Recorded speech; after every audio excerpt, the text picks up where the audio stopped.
Olá a todos, a gente vai dar continuidade ao curso de neurooftalmologia e vamos falar um pouquinho sobre causas de dor ocular do ponto de vista da neurooftalmologia, né? Quais diagnósticos a gente poderia estar enfrentando quando o paciente chega com dor ocular. Então, a gente tem a síndrome que chama síndrome de Hopwell, que é uma síndrome como diagnóstico diferencial de pacientes que podem chegar para a gente simulando, então, uma dor ocular com baixa visual, com embaçamento visual, e a gente pode ficar aí, ser confundido de estarmos diante de uma neurite óptica, já que o mais comum é a dor ocular, dor à movimentação, com perda de visão de instalação aguda. Esse, né, é o quadro clínico mais comum da neurite óptica, que a gente vai ver numa aula específica sobre a neurite óptica, mas aqui a gente está lembrando de outros diagnósticos que causam embaçamento e dor ocular, né? Então, Hopwell é uma síndrome, na verdade, apenas um acrônimo de uma dor retroocular associada à fotofobia e perda de acuidade visual, que pode ser um pouquinho mais inespecífica, né? É um diagnóstico de exclusão, que geralmente o paciente tem um bom prognóstico e vai fazer diagnóstico diferencial com várias outras causas que têm a mesma apresentação. A neurite óptica, que seria a mais preocupante delas, em teoria, aqui para a gente, a erosão epitelial recorrente, cefaleia em salvas, enxaqueca, sendo que a gente deve fazer distinção da migrânia clássica e da migrânia retiniana, né? A migrânia é restrita ao olho. A gente pode ter o caso, então, assim, daquele paciente que tem a perda do visual, né, ali que dura alguns minutos, como a gente viu na outra aula, pode demorar 15 até 40 minutos, quando a gente tem, então, um vasoespasmo, uma perda de acuidade visual retiniana, e nesses pacientes, lembrar que mesmo que também é um diagnóstico de exclusão, esse vasoespasmo, como se fosse, né, da migrânia retiniana, o paciente pode não ter história prévia de enxaqueca, nem história prévia de aura, mas sendo também um diagnóstico de exclusão. Então, só que o Hopwell já é um quadro à parte, além da enxaqueca retiniana. E esses pacientes costumam responder ao muito relato de casos, né, desses pacientes que são bem parecidos, o que a gente tem na literatura ainda são relatos de casos, mas de pacientes que se comportam da forma semelhante. Então, como eles têm a queixa de perda visual e tem uma ressonância, né, magnética normal, em que o neurologista descartou, então, a possibilidade de uma neurite, eles chegam até o oftalmologista, quando vão ser examinados, eles são cicloplegiados, e esses pacientes costumam responder com melhora da dor ao uso do colírio cicloplégico. Então, por essas características também, se comporta bem diferente da neurite óptica. Os critérios seriam um paciente com dor retrobulbar, e perda visual não explicada, ou seja, que não é neurite óptica, não tem defeito aparente relativo, não tem quadro clínico para uma neurite óptica e exames, né, de imagem também não mostram. Geralmente é unilateral, com fotofobia do mesmo lado em que o paciente reclama de perda visual, e a fotofobia é o que chama atenção, é o que faz destacar do quadro clínico e da neurite óptica, porque na neurite óptica típica, o paciente geralmente tem diminuição de sensibilidade naquele olho acometido, e ele então não se queixa de fotofobia. Esse paciente não tem defeito aferente relativo no olho acometido, não tem evidência de neurite óptica, de esclerose múltipla, ou outra doença desmelinizante, ou outra doença ocular, ou de seios da face, ou de causa neurológica que explique a dor retrobulbar. E a ressonância de crânio e órbita não tem alterações. Então, assim, o que se imagina, ainda não se entende muito bem a fisiopatogenia, mas o paciente se apresentaria, então, com essa dor ocular, com queixa de turbação visual e uma dor que responde ao uso de cicloplégico. Então, a gente sabe que existem células ganglionares sensíveis à melanopsina, são células que são responsáveis por mandar para o cérebro informação de claro e escuro e programar para a gente nosso ciclo circadiano, da mesma forma que são células que vão ser responsáveis pelo reflexo fotomotor direto e consensual, já que elas não levam informação de visão para o córtex primário, mas levam informação para o folículo superior, para que ele controle, então, o reflexo pupilar. E, então, essas células ganglionares sensíveis à melanopsina, elas cruzariam pelo gânglio ciliar, fariam do sistema parasimpático, que é responsável, então, pela acomodação, né, pela miose, acomodação e convergência. E existiria, então, a interferência do ramo oftálmico do quinto par, né, do trigêmeo, que também estaria mais sensível nesses pacientes, explicando, então, uma correlação de estimulação à luz dessas células ganglionares fotossensíveis e resposta de sensação de dor e desconforto, do ramo oftálmico do trigêmeo, que também passa, né, pelo gânglio ciliar, sem fazer sinapse ali, e uma modulação do tálamo sobre toda essa via, que levaria, então, o paciente à estimulação da luz, se sentir mais fotofóbico e com dor. Quando a gente bloqueia esse sistema parasimpático através do uso do cicloplégico, a gente costuma ter uma melhora da sinalização e a melhora da dor. E também se interroga, a gente sabe que as meninges têm receptores nociceptivos, nicotínicos e muscarínicos, que, então, ativados, né, pelo sistema, pela acetilcolina, também poderiam causar dor e explicar por que esses pacientes podem responder com uma dor irradiada, então, assim, do olho para a região retroocular e, às vezes, até para a região temporal, frontal, talvez por estimulação de propagação, assim, desse estímulo dos receptores colinérgicos, né, dos receptores de acetilcolina. Então, assim, com isso, né, tem sido estudado novos alvos terapêuticos para alguns tipos de enxaqueca e dor trigeminal que fariam o bloqueio do sistema parasimpático. Em paralelo à síndrome de Rockwell, né, que seria a dor retrobulbar com fotofobia e perda de acuidade visual, a gente sabe que usar o colírio cicloplégico existe melhora da dor, seja pelo bloqueio muscarínico, né? Então, esses pacientes, eles não têm queixa de dor à movimentação ocular, por mais que eles cheguem com uma queixa de turbação visual inespecífica e com muita fotofobia, eles não têm dores clássicas à movimentação ocular, que seria esperado em aneurite óptica, uma dor mais difusa, em peso, inespecífica, e eles têm fotofobia. Lembrar que a aneurite óptica, em paralelo, né, em contraposto, vamos dizer assim, ela tem uma redução importante da sensibilidade à luz e o paciente não queixa de fotofobia, então isso a gente tem que pesar na balança. A baixa de visão desses pacientes é central e unilateral. Lembrar que na migrânia clássica, o que a gente tem, né, quando a gente tem a aura e pós-aura, um efeito ali de perda de campo, esse efeito de perda de campo, na verdade, ele é bilateral e homônimo, né? E quando a gente tem, assim, a enxaqueca retiniana, né, aí sim a gente pode ter um vasoespasmo que se propagaria para a retina e causaria uma perda visual unilateral e transitória. E esses pacientes têm queixas que não seguem o padrão da migrânia retiniana, né? Como a gente viu que a migrânia retiniana é uma baixa visão unilateral, com evolução de 5 minutos, mas que pode até durar 5 a 60 minutos, acompanhado ou não por cefaleia, né? O tratamento da síndrome de Rockwell, ela envolve o uso do cicloplégico, então, geralmente, vai melhorar a dor, e a longo prazo pode ser usado, já foi descrito, anti-inflamatórios não esteroidais, alguns imunomoduladores para dor, como até o uso da amitriptilina. Mas ainda está em investigação, em compreensão, em alguns casos relatados na literatura, e na verdade, o que a gente precisa saber é que, às vezes, que vão chegar para a gente são pacientes que a gente vai suspeitar de neurite inicialmente, mas quando tem muita fotofobia, a gente tem que ficar alerta que provavelmente não é uma neurite óptica, porque a neurite óptica não cursa com fotofobia, de modo geral, e esses pacientes, todos os exames vão ser negativos, não tem defeito referente relativo, e a gente, geralmente, tranquilizando e acompanhando a evolução, vai ser autolimitado e as coisas vão melhorar, né? Lembrar que o olho seco é uma outra causa importante de dor ocular, 20% das queixas de dor ocular em neuroftalmologia, na verdade, são olho seco.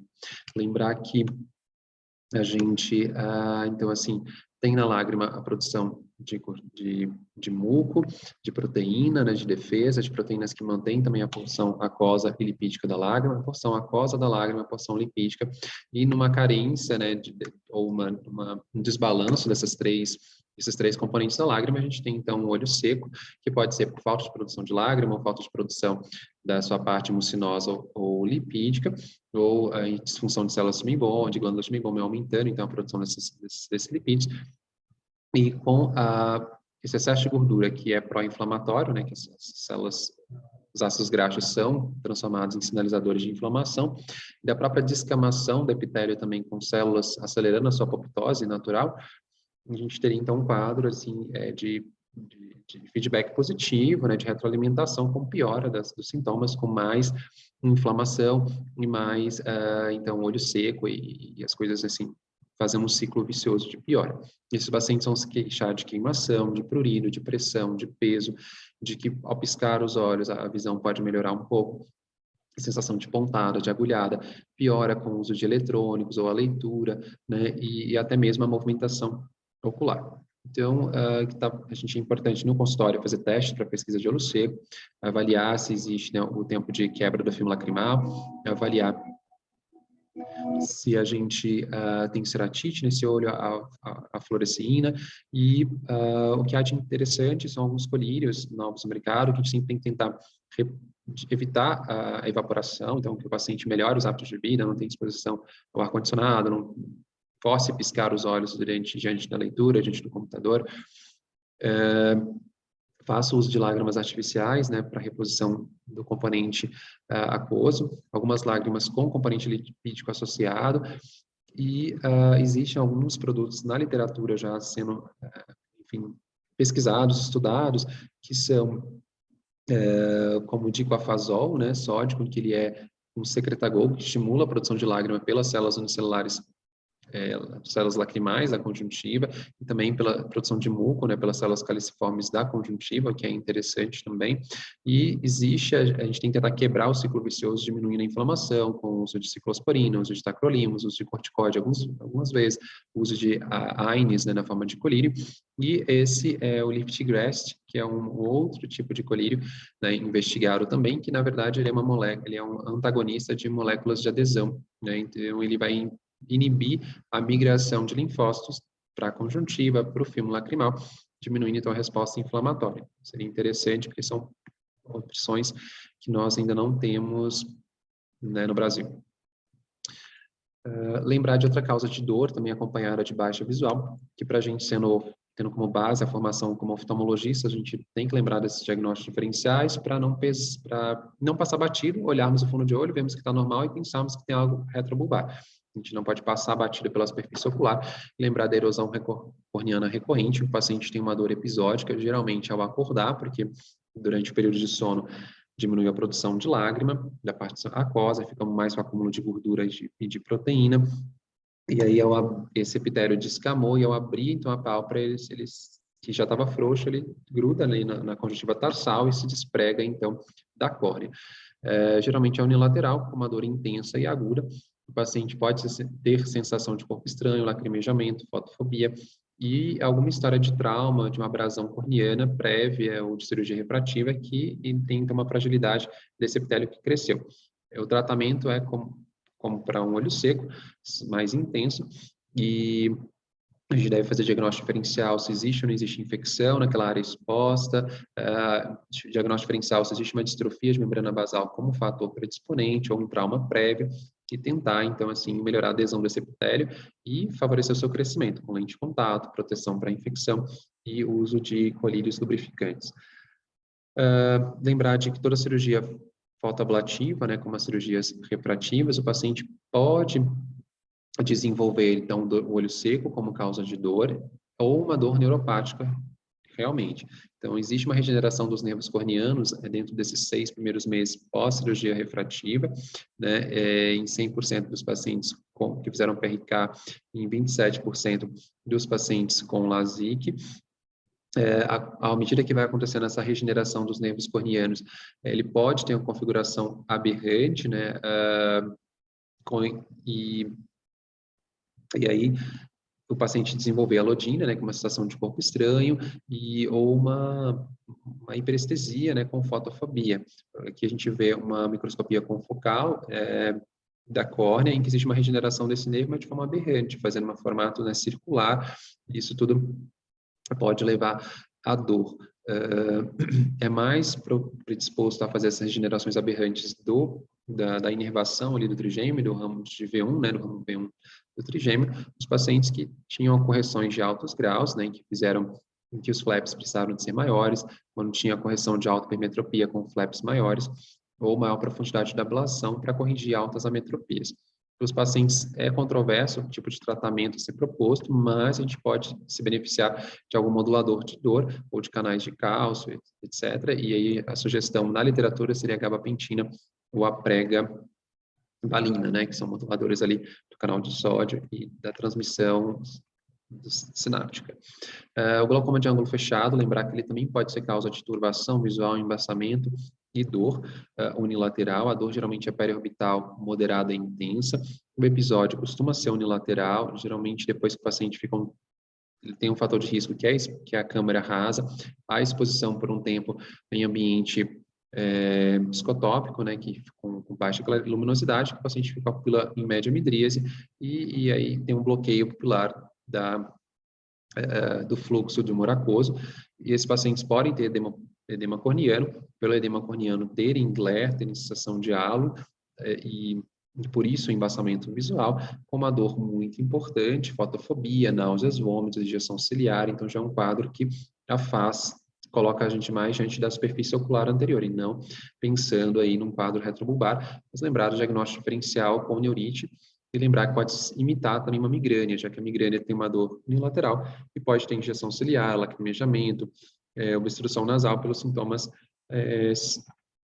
parasimpáticos ou simpáticos que vão acompanhando a dor.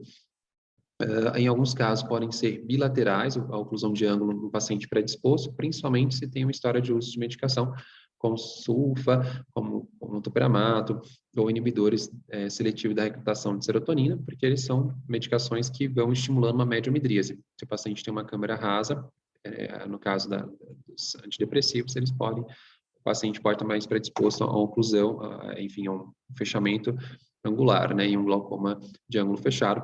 E o topiramate e algumas medicações à base de sulfa, eles podem causar, então, um edema, uma rotação do corpo ciliar para frente, que também vai fechar o ângulo da câmara anterior. O tratamento, então, com colírio hipotensor, com diamox, manitol, iridotomia, e isso a gente já sabe melhor. Lembrar também do blefaroespasmo essencial benigno. Ele é uma forma de distonia focal, em que o paciente vai tendo sintomas motores do piscar excessivo, ou então até uma apraxia de abertura palpebral, o olho fica tão fechadinho que o paciente não consegue comandar voluntariamente a abertura dos olhos. Esses pacientes têm sintomas também sensoriais, como a sensação de corpo estranho ou fotofobia, e eles podem, pela própria doença ou prévia a ela, terem mais predisposição à depressão ou ansiedade. O quadro mais comum em mulheres em quinta, sétima década de vida, ele pode se manifestar isoladamente ou associado a um parkinsonismo, né? Ou seja, com uma bradicinesia, com um enrijecimento dos membros das extremidades e até tremor de repouso. O tratamento seria com denervação através de toxina botulínica, e lembrar que existe também os filtros FL41, que deixa esse aspecto um pouquinho mais rosado, mas que também diminui, também estimula a luz, e o gatilho para as contrações involuntárias da pálpebra. Então, é interessante testar nos pacientes, eles teriam uma boa aceitação, uma boa resposta. E também o blefaroespasmo essencial benigno, ele pode estar acompanhado dessa dor, desconforto ocular, e o paciente reclamar de não estar enxergando, justamente porque a pálpebra se obstrui, fecha e atrapalha na leitura, atrapalha a visão do paciente. A gente tem causas secundárias ao uso de neurolépticos, dopaminérgicos, antihistamínicos, bloqueadores de canal de cálcio, noradrenalina, benzodiazepínicos e também alguns antidepressivos da classe dos inibidores da recaptação da serotonina. Aqui mostrando uma imagem, um vídeo de uma paciente acometida com blefaroespasmo essencial benigno.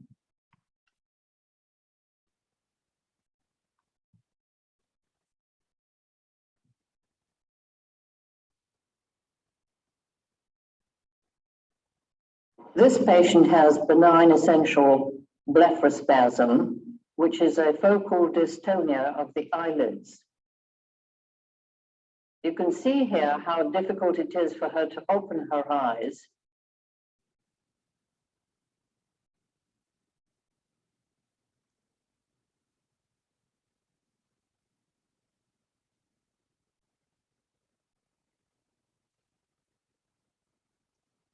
Esse é um exemplo que o blefaroespasmo é tão intenso que também pode estar associado a alguma apraxia, dificuldade de abertura voluntária da pálpebra.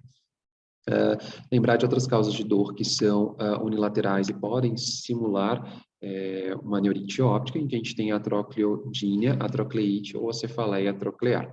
Então, é uma dor localizada na tróclea, e essa dor ela costuma ser episódica, piora as atividades de perto, por quê? Porque ao a gente fazer a leitura, a gente precisa de usar os oblíquos superiores para baixarem os olhos, e aí a gente aciona, né, a tróclea inflamada, a gente aciona o tendão do oblíquo superior que passa por a tróclea nesse momento. E os pacientes podem ter alguma associação com migrânia ou cefaleia tensional.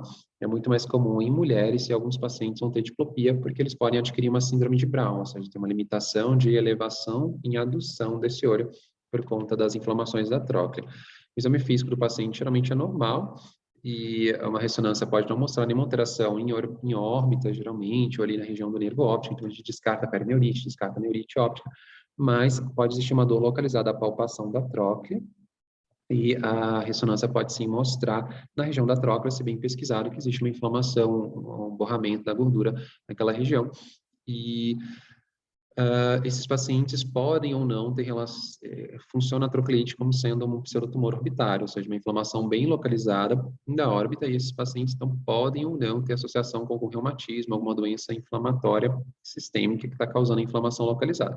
Então, o VHS pode estar alterado, o PCR, função tireoidiana merece ser pesquisada, pesquisar para fazer pesquisa de anticorpos para artrite reumatoide, pesquisar clinicamente se o paciente tem outros sinais ou sintomas, lúpus, sarcoidose, ou alguma infecção, se houver suspeita de síndrome de seio cavernoso. As causas seriam neuropáticas, né, um trauma recorrente dos nervos supranuclear ou supraorbital, poderia levar a dor nessa região, uma causas neuromusculares, irradiação de pontos de gatilhos miofaciais, ou inflamatória, que é idiopática ou associada a doenças sistêmicas, como a gente comentou. O tratamento seria com anti-inflamatórios, existe uma conduta padrão, mas anti-inflamatórios por um tempo mais prolongado, e também a opção de corticoide de depósito sendo feito nessa região, como a triancinolona. A esclerite posterior, lembrar que ela também faz diagnóstico diferencial com dor ocular unilateral, que pode estar acompanhado de baixa visual, e daí, portanto, simular neurite óptica. É uma dor profunda atrás do olho, acompanhada de turbação visual, de dor ocular, do olho vermelho, só em uma parte pequena, já que a inflamação está mais retroequatorial. É mais comum em mulher e mais jovem do que na uveíte anterior. Esses pacientes costumam ter edema difuso da esclera, né? E como a esclera não é tão vascularizada, etc., mas ela está inflamada, existe, então, acúmulo de líquido que fica no espaço subtenoniano. Por isso que a ultrassom, a gente tem, então, esse aspecto do sinal do T, em que a gente pode ter uma esclera mais espessa e existe acúmulo de líquido nesse espaço que era somente virtual, então a gente tem uma separação entre esclera e gordura retroocular, retroorbitária, por causa de líquido que fica no espaço subtenoniano. E tem uma taxa de recorrência de até 40%. Lembrar que esses pacientes podem ter dobras de coroide, edema de retina também, inclusive descolamento de retina exudativo. Então, tudo isso, a gente precisa de uma análise multimodal da retina para ajudar a entender qual o impacto que a uveíte, a esclerite posterior, está causando. Ela é idiopática na maioria dos casos, mas pode estar associada a doenças sistêmicas, como artrite reumatoide, lúpus, vasculite, associada ao PANCA positivo. O tratamento com corticoide oral, imunossupressores. E aqui é um caso clínico, né, de paciente que tinha uma esclerite associada à tuberculose, e a gente começa a perceber, então, umas áreas de DEP, né, de descolamento do epitélio pigmentar e edema também retiniano. O pseudotumor orbitário é uma outra causa de dor ocular unilateral, que pode ter dor à movimentação. A esclerite posterior não deixa de ser uma forma de pseudotumor orbitário, ou seja, uma inflamação idiopática da órbita, mas a esclerite só localizada na parte retroequatorial do olho. Já o pseudotumor englobaria tudo, a gente pode ter localizações mais difusas, mais localizadas, só na glândula lacrimal, em todas as estruturas da órbita, acometendo músculos, e etc. Então, é uma síndrome inflamatória, benigna, não infecciosa, quando a gente classifica como pseudotumor orbitário. Pode estar associada a proptose, um grande quemose, edemas de pálpebra, e aí, por isso, lembra uma tumoração, mas por ser de origem inflamatória não neoplásica, a gente chama, então, de pseudotumor. Sem causa sistêmica ou local, a maioria dos casos é idiopático, e 8 a 10% vão formar ainda massas orbitárias, né, ou vão se organizar essa inflamação de tal forma que pareça uma massa. A classificação é que podemos ter um pseudotumor orbitário anterior, uma forma difusa, a forma somente apical ou posterior, ou seja, que acontece bem lá no ápice, né, orbitário, ali bem na emergência dos nervos, dos pares cranianos que vão movimentar o olho. A gente pode ter a forma que acomete só os músculos, dando miosite, dacroadenite, a perisclerite ou a perineurite e alguma massa focal. A idade de maior prevalência é a quinta década e é mais ou menos igual a prevalência entre homens e mulheres. Mas quando a gente tem a forma de apresentação com miosite, ela acaba sendo mais comum em mulheres e na terceira e quarta década de vida. ela pode ter uma apresentação unilateral ou bilateral. Essa bilateral ela pode ser simultânea ou sequencial. Esses pacientes se queixam de dor ocular, edema periocular, quimose, uma paresia ocular, por compressão ali, inflamação dos pares cranianos, ou por até uma massa, né, que está impedindo o olho de movimentar, ou por inflamação dos músculos extraoculares, que, se for de forma assimétrica, vai gerar ou uma paresia daquele músculo, ou mais comumente uma restrição, na verdade. Se a gente tem uma infiltração do reto medial, ele fica mais fibrótico, não necessariamente fibrótico, porque não está numa fase cicatricial, mas ele fica menos elástico, e daí ele cria uma limitação de abdução, por exemplo. É raro, mas a gente pode ter acompanhado veite, né, seja ela anterior ou posterior, e os pacientes podem ter proptose na forma difusa, e também acometem esclera, então eles têm dobra de coroide, edema de retina, o descolamento de retina seroso, e também podem ter papilite, né, que é uma inflamação da cabeça do nervo óptico. O pseudotumor orbitário, ele pode deslocar o olho, então, causando proptose, dependendo da localização, causar um estrabismo adquirido, como nesse caso aqui a gente tem, então, uma proptose da paciente, uma hipotropia desse olho esquerdo e a histologia na gordura orbitária infiltrada por linfócitos e plasmócitos, com uma, então, inflamação idiopática da órbita. A síndrome do ápice orbitário é importante para a gente, porque ela cursa, então, com acometimentos, né, com paresia ocular, ela vai causar oftalmoplegia dolorosa. Esses pacientes podem ter uma mínima proptose, lembrando que se tiver uma paresia dos pares cranianos, diminui o tônus sobre os retos horizontais e verticais, e por isso o paciente pode ter um pouquinho de proptose. A neuropatia óptica compressiva ou inflamatória, que pode estar associada também causando uma perineurite, pode ter comunicação com o sistema nervoso central atingindo o seio cavernoso e a fossa média, através da fissura orbitária superior ou inferior, ou pelo próprio canal óptico. Então, a tolosa Hunt é uma inflamação granulomatosa do seio cavernoso, e que atinge o seio cavernoso, né, mais distal e ou a fissura orbitária superior, e que cursa com oftalmoplegia dolorosa remitente. Ela é parcial ou completa, o paciente evolui com baixa visual por acometimento do nervo óptico e também cefaleia unilateral. Na ressonância, a gente pode observar alteração de sinal do tecido orbitário na altura da fissura orbitária superior, com extensão para a fossa média e seio cavernoso. Então, o tolosa Hunt é um diagnóstico de exclusão, mas ele é um tipo de pseudotumor orbitário, só que no ápice orbitário, que está, então, localizado no seio cavernoso ou na fissura orbitária superior. A gente pode encontrar na ressonância espessamento e o aumento do sinal das meninges contíguas com a inflamação orbitária também. Quando a gente está diante de um quadro de miosite, que também pode se comportar com estrabismo adquirido, diplopia e paresia ocular, é mais comum que o padrão seja de acometimento do reto medial primeiro e do reto, depois do reto superior, reto lateral e reto inferior. Então, um padrão de acometimento um pouquinho diferente do Graves. Casos isolados de acometimento do levantador da pálpebra já foram descritos. O envolvimento, geralmente, na miosite, ele é músculo tendíneo, então ele é fusiforme, ele pega toda a extensão do músculo, diferente do Graves, em que a gente tem um polpar, né, existe do tendão. O tendão ele é polpado e o acometimento é mais apenas muscular. E nesse caso, a gente costuma também ter borramento da gordura orbitária, coisa que no Graves a gente não tem. A gente tem só o espessamento do músculo, mas sem borramento da gordura orbitária. Então, aqui mostrando casos, então, de acometimento do seio cavernoso, infiltração do seio cavernoso e fissura orbitária superior. Então, aqui a gente vê na tolosa Hunt. E o pseudotumor orbitário, a gente também pode ter acometimento com dacroadenite. A pálpebra superior, ela fica epitótica e nesse formato em S, por causa do aumento da glândula lacrimal infiltrada. A gente observa na imagem essa glândula lacrimal também infiltrada na região temporal superior. Essa massa ela é dolorosa, ela tem sinais flogísticos, eritema, ela fica com consistência mais firme, né, mais fibroelástica, e em 20% é bilateral. A gente tem uma associação importante das infiltrações da órbita e da glândula lacrimal por plasmócitos. Esses plasmócitos podem ter uma produção de uma imunoglobulina, né, monoclonal, e aí a gente chama de doença oftálmica relacionada ao IgG4.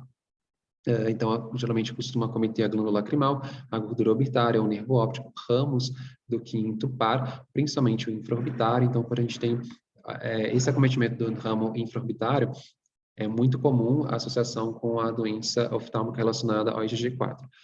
Esclera, coroide, anexos orbitários. Então, a gente já viu assim, relatos de casos em que existe até um alargamento do sulco, né, orbitário inferior, por onde passaria o nervo infraorbitário, por conta de espessamento dele, de inflamação, que depois se provou ser causada por doença relacionada ao IgG4. Esses pacientes podem ter perineurite, ou seja, inflamação da bainha do nervo óptico, que também cursa com dor, também cursa com escotomas relativos. Pode ter edema de papila se essa inflamação avança até a porção mais proximal do nervo, ou seja, mais próxima do olho. E esse defeito de campo, que é descrito, poder ser paracentral ou arqueado, mas pode ser de qualquer outra forma, como também uma diminuição difusa de sensibilidade. O pseudotumor orbitário, ele pode se manifestar com uma massa focal, e esse efeito de massa vai, então, poder empurrar o olho ou causar até uma perda visual transitória. Porque se a gente tem uma massa, por exemplo, aqui nessa direção nasal inferior, quando o paciente tenta olhar para baixo, ela pode comprimir o nervo óptico. Ou quando tenta olhar para nasal, também pode comprimir o nervo óptico. O paciente tem, então, um obscurecimento visual transitório daquele olho, e depois que ele, por causa de um hipofluxo transitório, quando ele volta o olho para outra posição, esse vaso se preenche de novo de sangue, e aí o paciente volta a enxergar melhor, enxergar normalmente. E o paciente, quando a gente tem essa massa mais na porção anterior da órbita, pode ser acompanhado, sim, de uma papilite, então de um edema daquele nervo óptico, na verdade, da cabeça do nervo óptico, hiperemia, e às vezes a gente pode ter algum sinal flogístico anterior no olho, como edema palpebral, como hiperemia conjuntival, né, quemose. O pseudotumor orbitário, então, com relação a condutas, é importante biópsia quando a gente tem uma resposta inapropriada ao corticoide, ou quando existe casos de recorrência ou de progressão, por mais que esteja tratando. A cirurgia deve ser feita quando existe uma massa focal, que a gente deve planejar exéresis, e na dacroadenite deve ser programado, toda vez que for feita a excisão cirúrgica da glândula, deixar a sua porção palpebral, para manter, então, a lubrificação do olho, e ocorre recorrência em 8% dos casos, que daí, então, passam a merecer imunossupressão.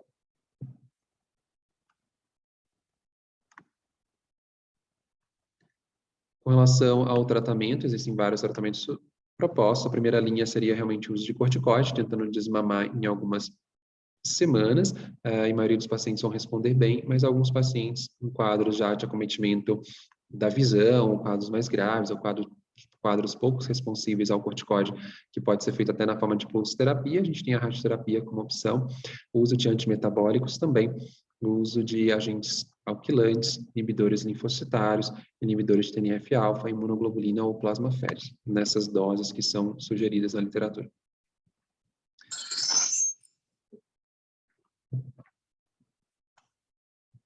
Vou trazer aqui agora só um caso clínico de uma paciente. Ela chegou para a gente, só para ilustrar, com essa alteração de mobilidade, ela tinha uma limitação de abdução desse olho direito. A gente vê que o olho esquerdo abduz completamente. E o teste de indução forçada era positivo para a abdução do olho direito, mostrando então que existia uma restrição à movimentação provocada, não por uma paresia, mas por uma restrição mesmo, a força passiva. A gente não conseguia abduzir esse olho até o final. A paciente se queixava de dor também nesse olho que tinha limitação de abdução. Era uma paciente de 40 anos, basicamente, né? Aos testes para a gente investigar se outros pares cranianos estavam cometidos, a sensibilidade facial, térmica, dolorosa e tátil era preservada bilateralmente, no sétimo par também preservada e não tinham sinais de Horner. A ressonância de órbita e seios da face, laboratório, campo visual e líquor foram solicitados, e a ressonância de encéfalo e órbita mostrava, então, o espessamento desse músculo reto medial do olho direito, e era por isso que ela tinha um teste de indução passiva para abdução do olho direito positiva, mostrando que era esse músculo mais espesso que restringia a abdução, e não necessariamente uma paresia do reto lateral.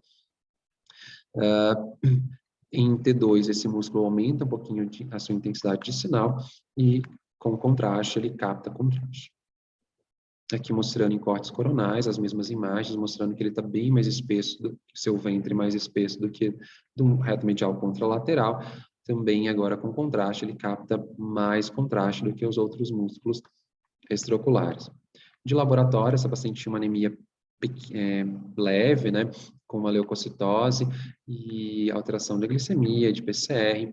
Então, a gente imagina que talvez fosse uma anemia de doença crônica mesmo, porque ela já tinha esse quadro recidivado 2 ou 3 vezes, e que inicialmente ia ser tratado pensando numa cefaleia associada a uma sinusite. Então, a paciente chegou a usar corticoide, usar por pouco tempo, né, corticoide oral por uns 5 dias, junto com antibiótico, ela sempre respondia melhora, mas quando parava, ela voltava a ter crises de diplopia, a destroversão, e dor à movimentação ocular, e uma certa turbação visual.